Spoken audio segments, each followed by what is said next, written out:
So let's go back to our early days. What do you remember about our first few years?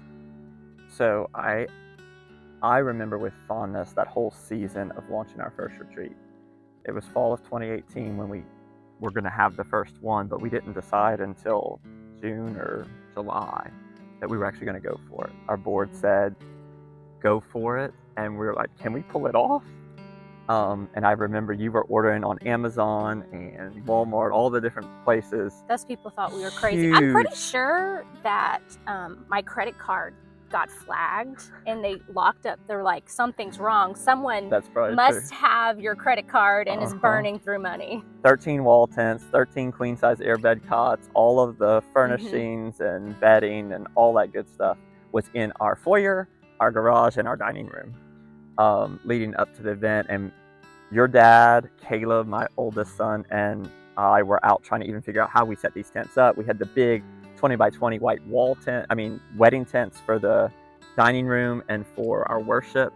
Didn't the first time y'all set up take like 6 hours?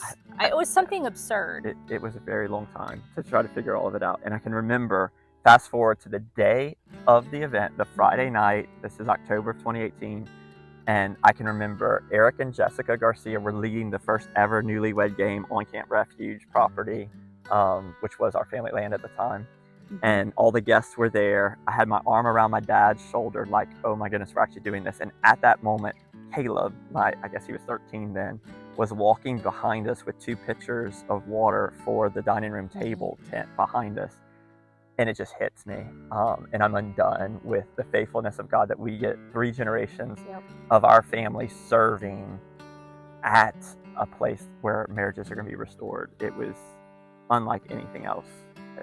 It's a beautiful, beautiful memory moment. So beautiful moments. So what about some stories from that time period that might not have been beautiful or funny in the moment, right, but we can maybe laugh at now? I think you have a really good one. Yes. So one of our very first, I'm gonna call it a trial, to test us to see if we really can do this. It was raining and raining and raining.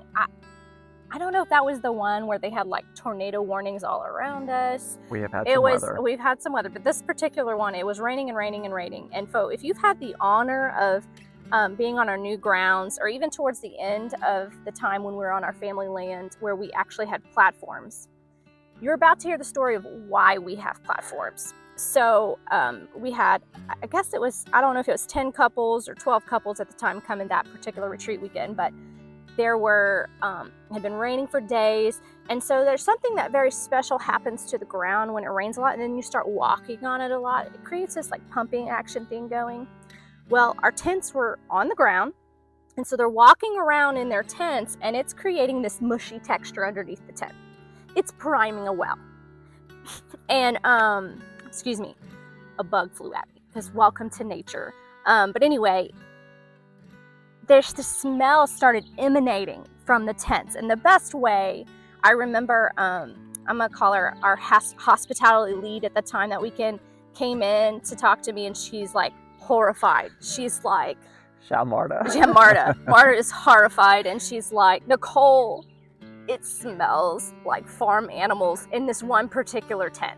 And I go in there and I'm like, oh my gosh, because I have this thing about you have to always be presenting your best foot forward. Everyone who comes through our thing should never see any issues. We might have them, but you shouldn't see them.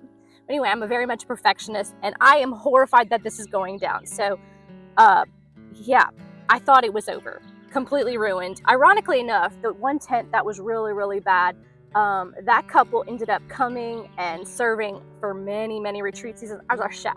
So it didn't ruin it. That's right. They love it. They think it was very fond memories. But anyway, the time it was not funny.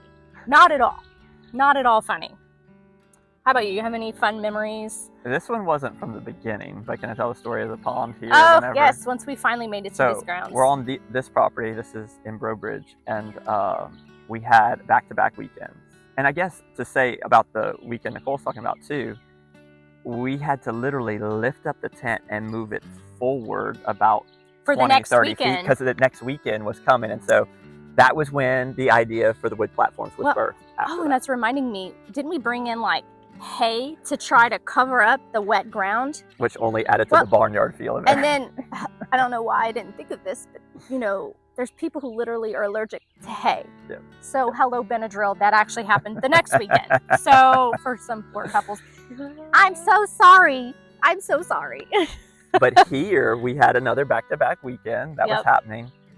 And Louisiana weather, there was a huge gust of wind that had come through, really high wind. And we have all the tents anchored to the wood platforms. But back then our anchoring system wasn't what it is today. And I show up on a Tuesday because I knew the wind was really bad. And Nicole's like, I think you need to drive to Breaux Bridge and see. Didn't a neighbor call us? A neighbor called us on the camp line saying, perhaps. You have some tents down. And I'm like, oh no. Okay, well that's how we had we a neighbor who called. So we drove out here on a Tuesday. Mind you, the next retreat starts Friday at 4 p.m. Our guests arrive.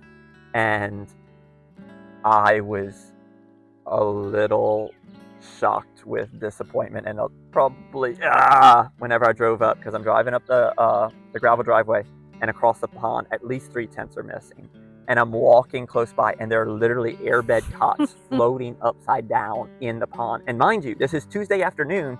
We have to be ready, and we didn't have spare tents.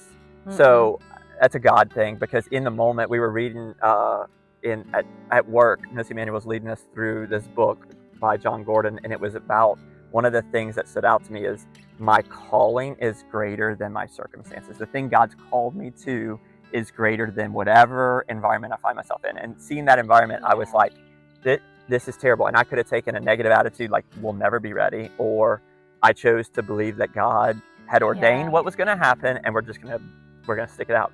Nicole got on social media immediately, started posting, hey, we need to buy 3, 4 tents. I don't even remember how many it was. It was more than 3. I don't remember. And so thank you all who gave to that, because within a matter of days, she had ordered it. They were shipped in.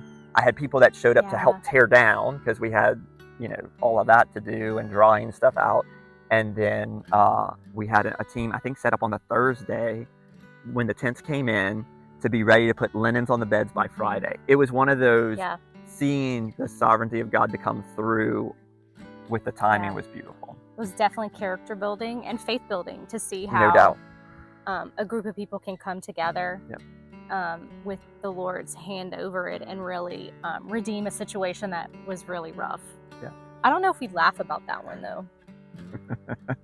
No, we stalk the weather as best we can now. Right on.